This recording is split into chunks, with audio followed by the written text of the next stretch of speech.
Space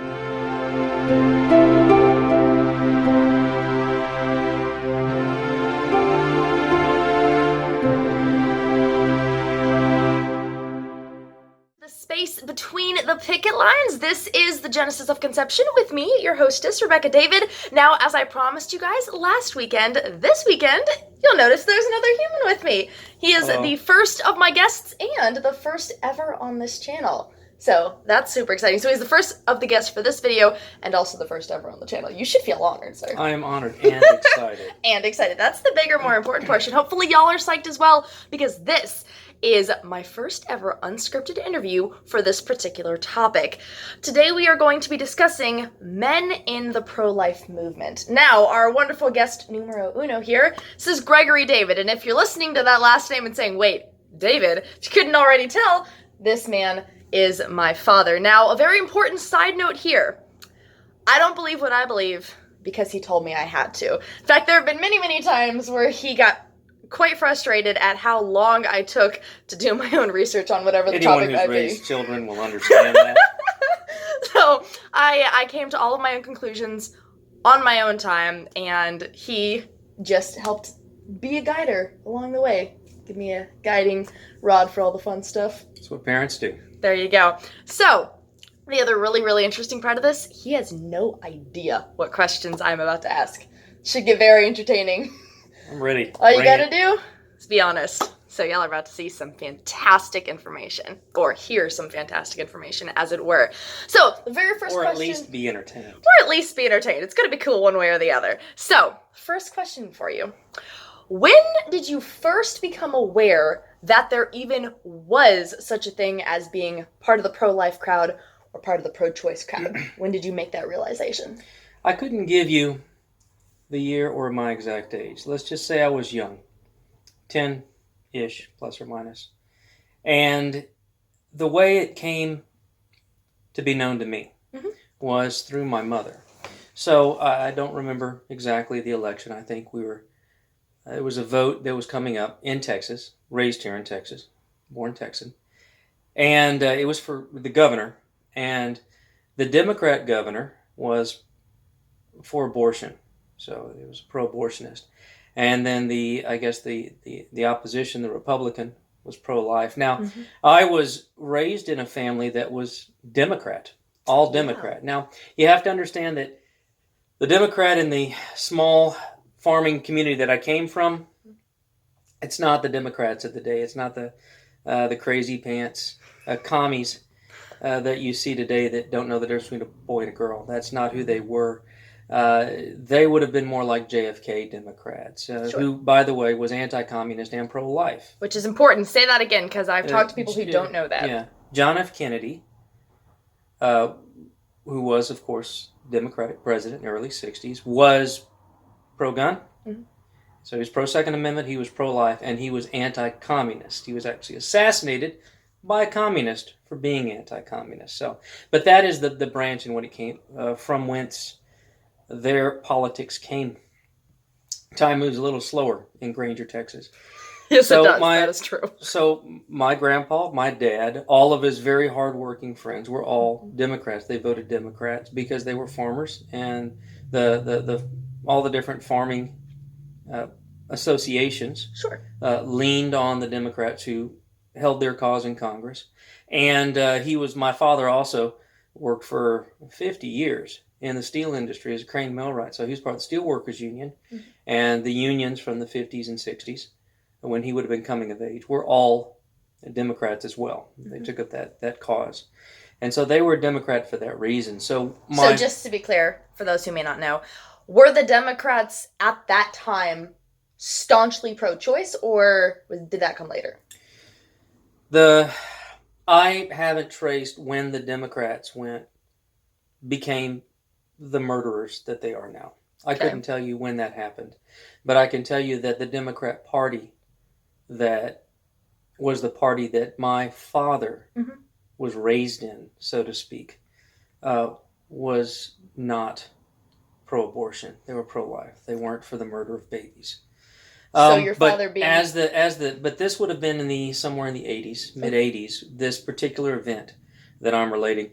And so having always been Democrat, even though the Democrats had left them far behind. Everybody in my community still voted Democrat. It was just what you did. It was almost cultural. So when my mom, Sure. and I was privy to this. I spent a lot of time discussing politics with my father.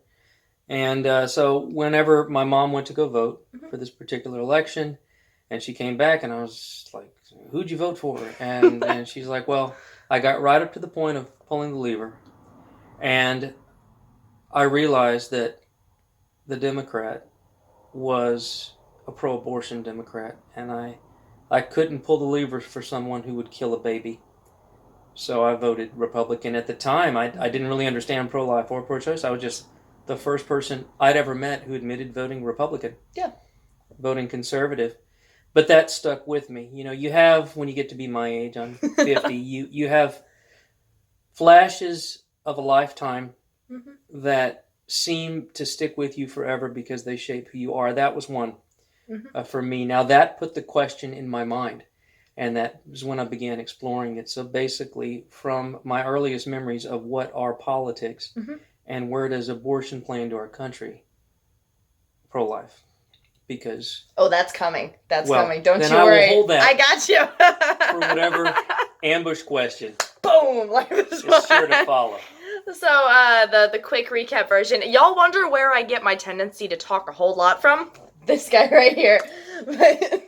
Well, I am loquacious, which is a long-form word for I talk too much. Indeed it does, but we love it lots. So the short-form version is that his mom went to go to a polling booth because they all voted Democrat at the time, and she could not pull the lever on voting for the candidate who would be all right with murdering a child in utero. And that was where he got his first taste of true... the difference between being pro-life, just, saying, oh, murdering children isn't cool, and putting your money where your mouth is, as the proverbial speech says, and not voting for those who would be willing to do so. So there's that. And that shaped a good portion of who he became, and thus who I would turn into. And thus this channel, ironically enough. Now, the next wonderful question I have for you, Dad, is why do you personally consider yourself to be pro-life? And what's important here is that my father, much like myself, he's not just pro-life in the cut and dry cases. It's not, oh, you can, I support pro-life except for X, Y, or Z. Explain that.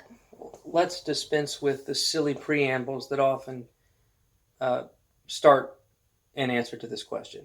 There is no, in my opinion, or I feel, or I think, or me personally. No. Morally, it's cut and dried. True.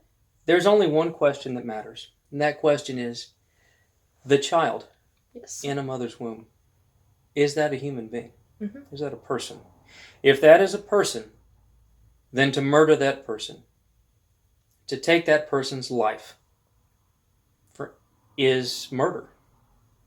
To take that person's life is morally wrong. There's no justification for it.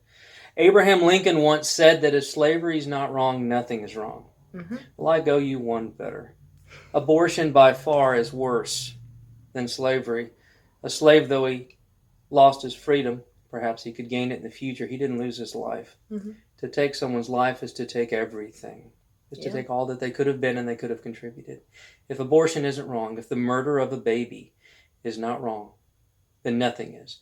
If the child in the womb is a life, is a person, then to take that life is wrong. Now, the consequences of being morally obliged to then care for, deliver, save, whatever it takes, it's not convenient, it's not cheap, but the same is true if that child was 2 days old or 2 years old. Very accurate. Absolutely. Now, from that premise, one would have to then logically come to the next step in that equation, which would be that you believe that that is a child and that child is alive within the womb. What's your logic on that? Yes and yes. What would be your logic on that? Not using my previous video. By the way, for those who might be brand new to this channel, a big part of what I did in the first couple of videos was to establish why I personally believe that that is a child and it is living whenever he or she is in the mother's womb. What's your logic on it? I will ask whoever might now or in the future listen to this video podcast. This is actually the YouTube channel. Podcast is a different thing. Whatever the thing is, in whatever format. Stop for a second before I answer, and in your mind, devise a definition of a living person. And I challenge you to devise a non-trivial, non-convenient definition of a living person, knowing that it could eventually be applied to you. I would say that any definition you derive will apply to that child. You might say, well, that child isn't as complex or have all the same parts that I have. Well, that is a trivial definition, but it's also inaccurate. A child in the womb has more vital organs than you do, because both the amniotic sac and the placebo, which are organs and not needed after birth, are the child. How do I know that they're the child? Because you have a unique DNA. The child has a unique DNA, separate from the DNA of the mother. So if you're going to use DNA as the definition of a human being, that child has a DNA. It's distinct from the mother, has a blood type that's distinct from the mother. If they were to mix, the child would die. Yes. There are special things that a mother's body has to do to suppress the mother's immune system. Why? Because the mother's immune system would otherwise reject the child as being foreign, not part of the mother. We're not arguing the case for the appendix or the kidney, for the record, heart transplant. Neither he nor I. Those are organs of the mother's body. If you want to lose your appendix, go right ahead. If you want to cut off your left arm, go right ahead. But the child, by any definition, is a human, and a separate human from the mother. You might say, well, the child doesn't have consciousness. Well, you know what? I'm not conscious when I'm asleep. Can you murder me while I'm sleeping? And to go one point, you might say, well, the child. Well, if you're asleep, you'll wake up one day. Well, first, it's not true that the child is unaware or unconscious. But let's just for a second argue that the child is. That she is asleep or unconscious in the womb. Well, if I go into a coma, from which you know with something like a 99.95% certainty I will awake fully fine, do you have the right to murder me while I'm in that coma? I think not. While I'm asleep, when you have almost 100% certainty that I'll wake in the morning, do you have the right to murder me because I'm not conscious? I don't think anyone would make that argument. So that's a trivial argument, and it could be applied to you at any point in your life. Yeah. So if you apply it to the child, then you need to be ready to apply it to yourself, and you'll see that the logic does not hold. Absolutely. Well, the child is not self-sustaining. Well, you know what? I had kids that were 20 that were almost not self-sustaining, all right? And there is an awful lot of people who maybe they're too aged, or maybe they're mentally invalid, or maybe they're 5, all of which, if you leave them to their own devices, would not be able to continue on the world without help. I actually would argue that whoever you are watching this, unless somebody else outside of you is helping you, you probably are not self-sustaining. I couldn't drop you in the middle of a wilderness and you're going to survive. Chances are I probably couldn't separate you from your Wi-Fi and you'd survive.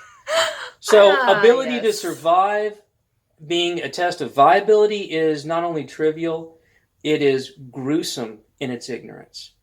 So I submit to you that there's no non-trivial definition of life that you can apply to yourself, your child, your mother, your father, who's alive right now, that is not equally valid to the baby who's in the womb.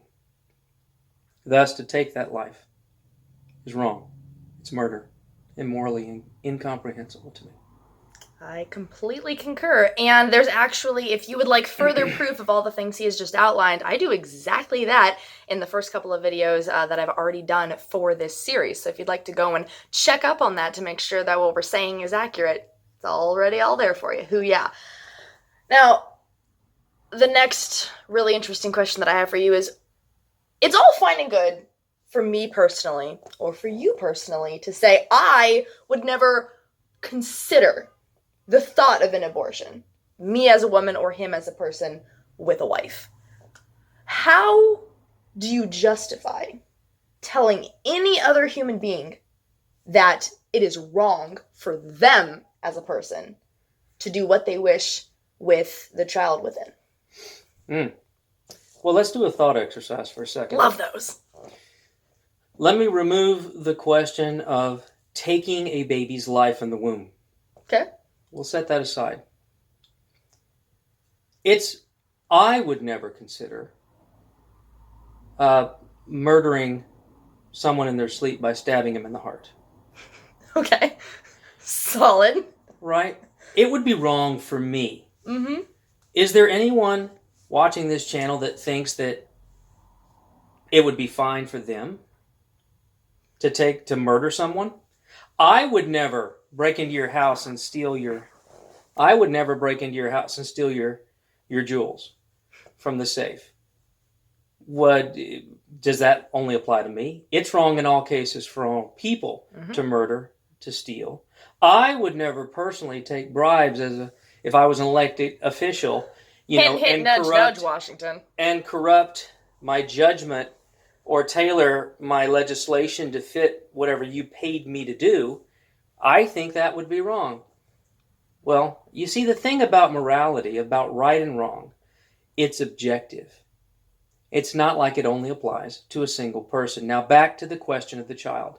If she is a person, and you take that life for fear, for convenience, for whatever pretended justification you've created inside your life, you take that life because it's not good for you. Well, if you apply that logic to any other person in your life who's inconvenient, and I'm guessing you have more than one, we would call that murder. Yes, we would. Here we should also call it murder. Absolutely. It's not personal. It's a very solid answer. It actually... because it involves two persons. You and your child.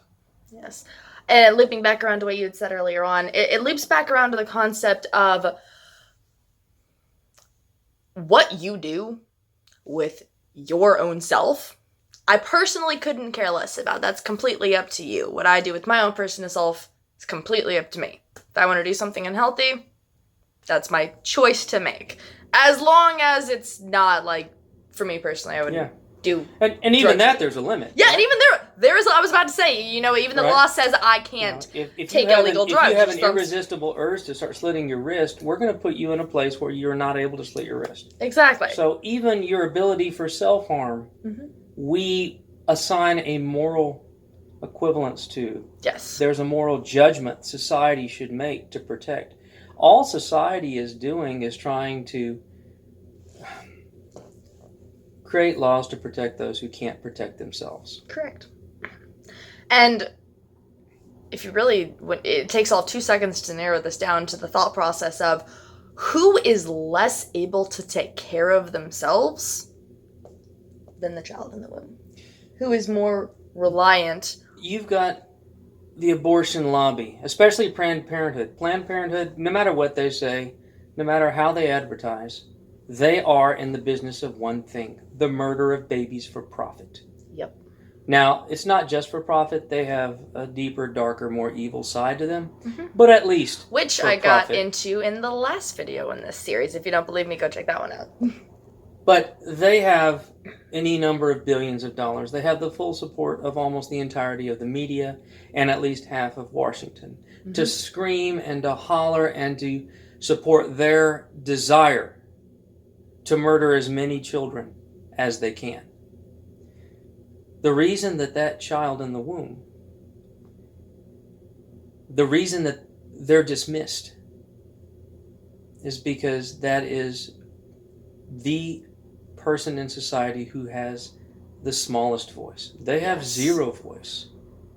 They don't have any ability to protect themselves, to speak out. They don't have any way other than hopefully us, if we can make some dent in this Holocaust. That's what we're trying to do. Of letting the world know the torment the pain that they went through before their life was snuffed out. God gave the parent of that child the responsibility to be the voice of that child. And in all of these cases, the parent is not only abdicating that responsibility, but actively joining the chorus of those calling for the child's execution. And I can't personally think of a more heartbreaking or ruthless or disastrous or truly awful thing that a parent could do to their child. Speaking as someone who has one parent, well, biological at least, who's not a good human being. Now on to our next fun question. This one, I'm genuinely curious, more so than virtually any of the other questions. I'm genuinely curious to see what your answer to this one, or your answer to this one is going to be. What is your advice to men and to boys who do not believe that it is their place to say anything or to do anything or to be involved in any meaningful way in the pro-life movement? Like, for those who wouldn't dream to tell a woman, who for guys and men who wouldn't look at me and believe that they have the right to tell me that I shouldn't have an abortion, or to go and for them to be part of a pro-life rally or anything like that. What would you say to them? I think you make a mistake in saying that there are men and boys in that category. All right. If you're not willing to put yourself at risk and to be brave, Which is what this requires. and to use whatever voice God gave you to protect those who cannot protect yourself, don't make the mistake of calling yourself a man. Absolutely.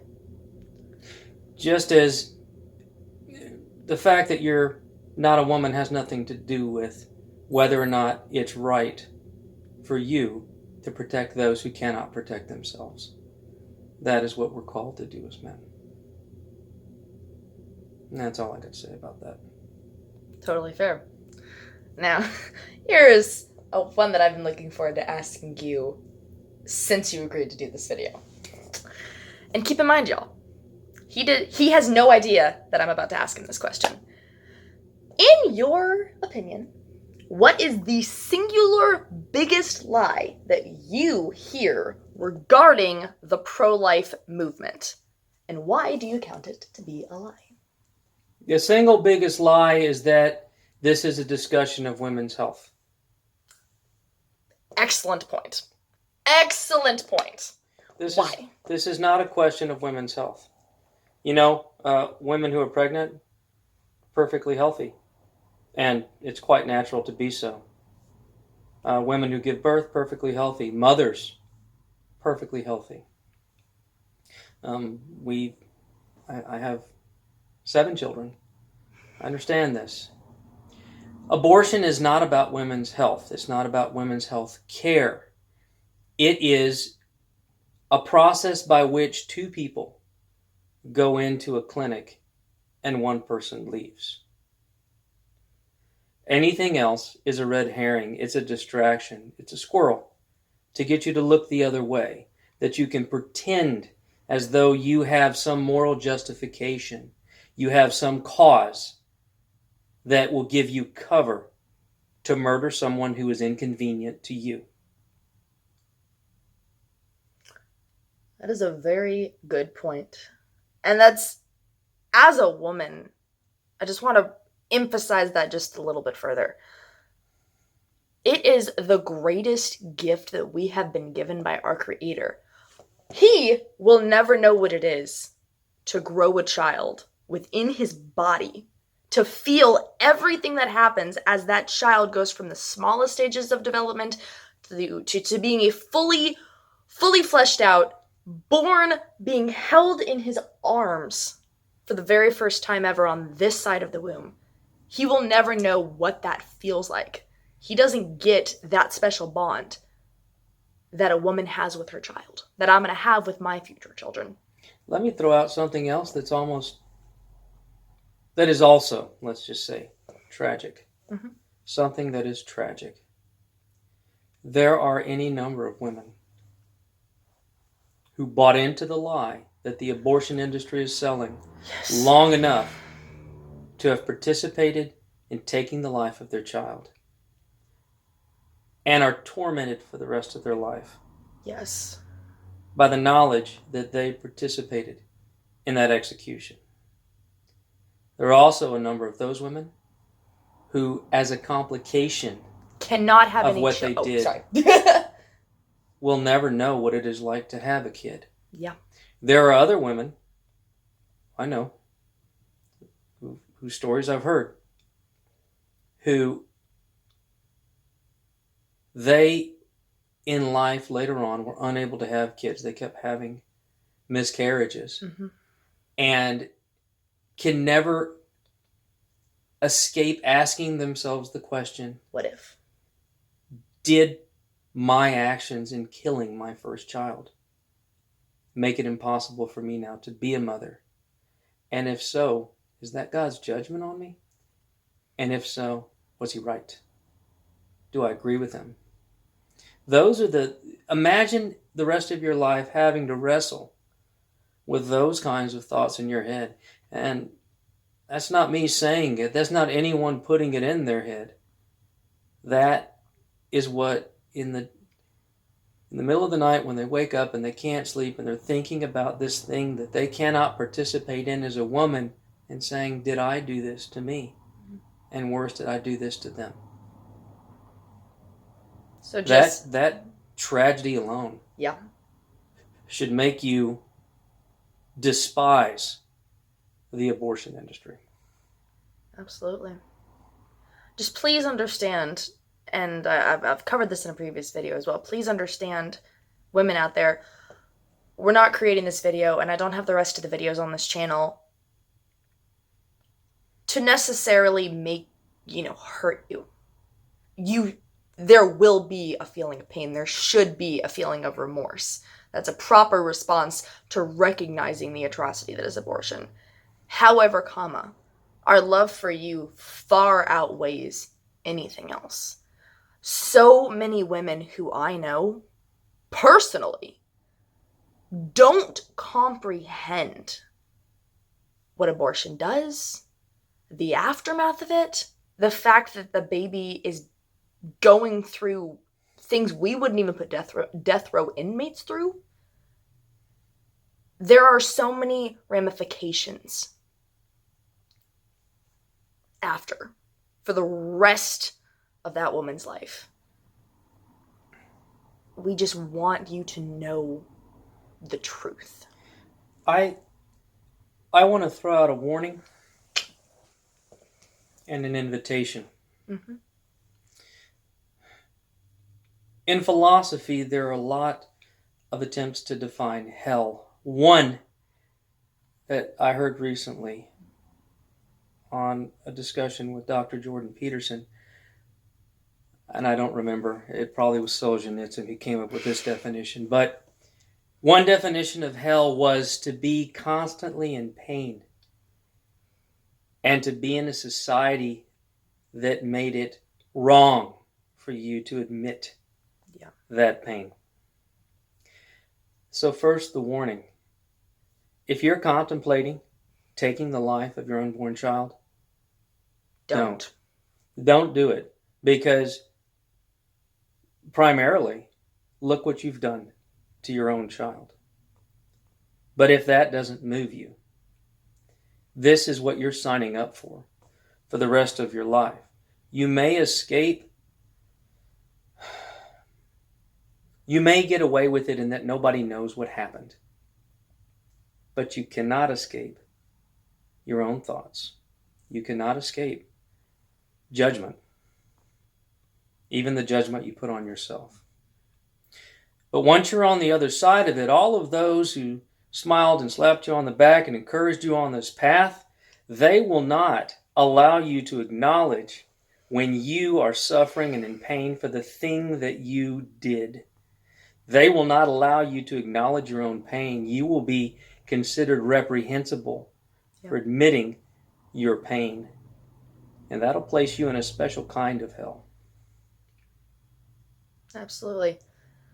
And now my next question to you was going to be, what is the most pressing thing that you would like people to remember after they have finished watching this video? So is that one thing, or is there something? No, the most pressing thing is the child in the womb is a person. Yes. And what you do to that person, that tells us what kind of person you are. Please, speak up for that person. Absolutely. Now, normally this would be the part in the video where I would recommend a book to you. But I think we're going to do things a little differently this time around. And I'm going to have Dad, on the spot, recommend a book that he has read that he thinks would be good for you to read as well. Dad, what you got for me? Am I allowed to say the book of Romans found in the New Testament of the Bible? Absolutely are. Okay. Now, it's likely that if you're watching this, there are a number of people who would look down on you for daring to crack a Bible. I want to tell you that God wrote that, and He wrote it for you to read. Yes. I would recommend that you find a Bible, that you crack it, and that you read 2 books. Go to the New Testament. First, I would read the Gospel according to John. It is an account of God made flesh who came to this earth to tell you how you can find real love and escape the judgment that you so richly deserve, and so do I. Yeah. The second is the book of Romans. It is a summary of what it means to follow the God of the Bible. Mm-hmm. And it's written to people in Rome who come from a culture much like our own, who doesn't have the first clue who God is. So it is a Bert and Ernie simple explanation of Christianity. Yes. It's also where you find the Romans Road. So if you crack those 2, and you could read them easily in 2 evenings from front to back, I think you'll hear the voice of God talking to you. Absolutely. I couldn't have recommended a better couple of books if I tried to, so yeah.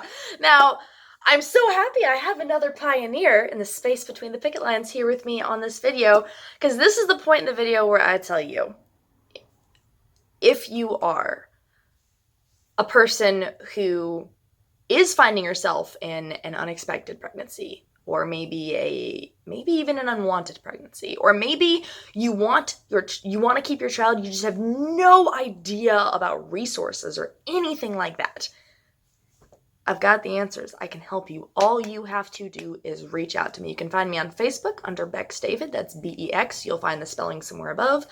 You can also find me on any of, I call them the big 4 social media platforms. I should know more about social media, but I don't. But at least I'm on there. So you can I know more than he does, so I got that going for me. I'm confused about this computer box thing. So if you need help, please reach out to me. I'm proudly pro-life Gen Z woman. You'll also see that somewhere above or to the sides. And if you are a person who isn't in that circumstance, but you know someone who is, please share this video with them so that I can get them to the help that they need. And let me also throw out, apart from that, if you want local help, yes, that will really help. Yes. And not just with the questions we're talking about now, but they will also help you find housing, they'll help you find food, they'll help you find formula and diapers and employment and training. All throughout the country, you'll find pregnancy resource centers. Yes. They're full of just good, solid Christian people who volunteer their time to help the mother and the child who have been abandoned by everyone else. They're there for you. And side note on that, I can actually attest to the truth of that because I volunteer at one on Saturdays. So that is our heart. That's what we do. So does your grandma, many times your mother. Mm-hmm. If they need something, we'll go do it. But yeah. Absolutely. And that's finally, a place where you can help. And that's a place where you can get help. 100%.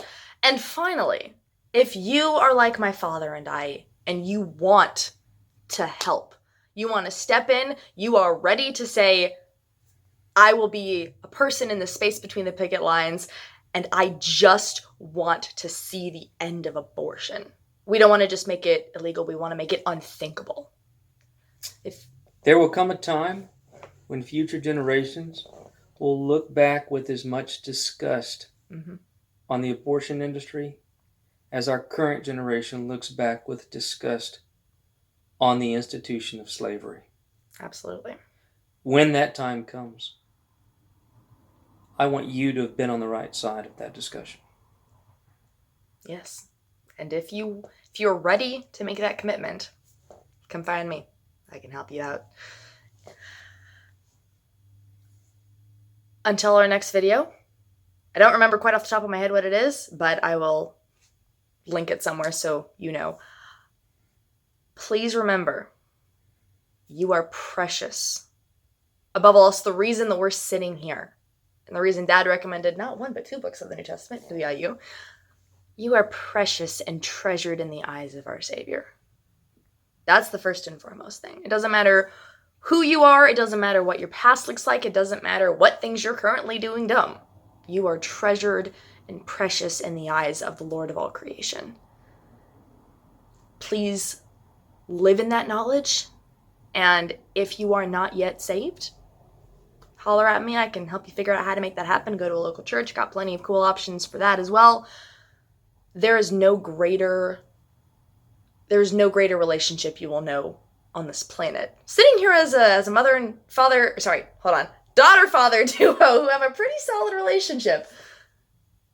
The relationship I have with my Heavenly Father far outweighs the one I have with my earthly father. And I love this man to pieces. I'd die for him. And I'm sure he'd tell you the relationship that he has with our Heavenly Father far outweighs his love for me. Yeah. As it should be. And we just want that for you too. So live in that knowledge, rest in that knowledge. And if you are a Christian, hoo-yah you. Super duper awesome stuff. And until next time around, let's be pioneers in the space between the picket lines together. Thanks for watching.